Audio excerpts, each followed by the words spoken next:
তো এদিকে দেখো আমি সকালে ঝাঁট দিয়ে দিচ্ছি, তারপরে এদিকে ঘরটাকেও মুছে নিচ্ছি। এটাই হলো মেয়েদের কাজ।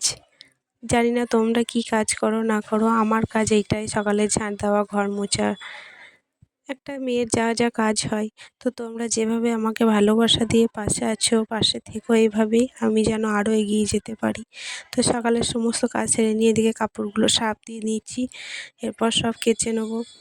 তারপর দেখো আমি ছাদে যাচ্ছি, আমাদের ছাদে যেহেতু সিঁড়ি হয়নি, মই দিয়ে উঠে ছাদে সব কাপড় জামাগুলো মিলে দিয়ে আসলাম। তো এদিকে দেখো তারপর গাছে জল দিয়ে দিচ্ছি।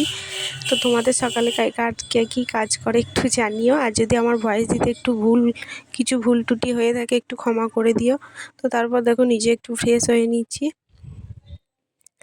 তো ফেসবুকে এরকমভাবে কষ্ট করলে ঠিক একদিন সাফল্য পাওয়া যায়, সেটা আমি জানি, আর সেটাও আমি মানি।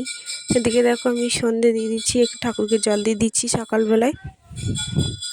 তো আমি খুব কষ্ট করছি ফেসবুকে, একভাবে মানে একটানা পড়ে আছি ফেসবুকের পিছনে, যদি কখনো কিছু করতে পারি। তো এদিকে দেখো ছেলে স্কুল যাবে, ছেলেকে রেডি করিয়ে দিচ্ছি। তো এই ছিল আমার সারা দিনের কাজ। তো দেখো তারপর ছেলেকে রেডি করার পর বলছে, মা আমি রুটি খাবো, তো ওর জন্য আমি রুটি করে দিচ্ছি। ময়দাটা মাখিয়ে রেখেছিলাম, তারপর রুটি করে হয়ে গেলে ওকে খাইয়ে দাইয়ে স্কুল পাঠিয়ে দেবো। তো তারপর দেখো আমি রান্না বসিয়েছি। আমি শিলেই মশলা করি, কারণ লঙ্কা গুঁড়ো, জিরে গুঁড়ো এসব গুঁড়ো খাই না, আমি শিলেতেই মশলা বেটে খাই।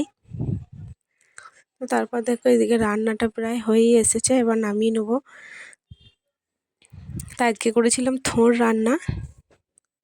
তো তারপর দেখো ছাদের সমস্ত কাপড় জামাগুলো তুলে নিয়ে এসে গুছিয়ে নিচ্ছি। তো এটাই তো মেয়েদের জীবন, ছেলে স্বামী মেয়ে নিয়ে সুখের সংসার করব। আর আমার ভিডিওগুলো যদি ভালো লাগে একটু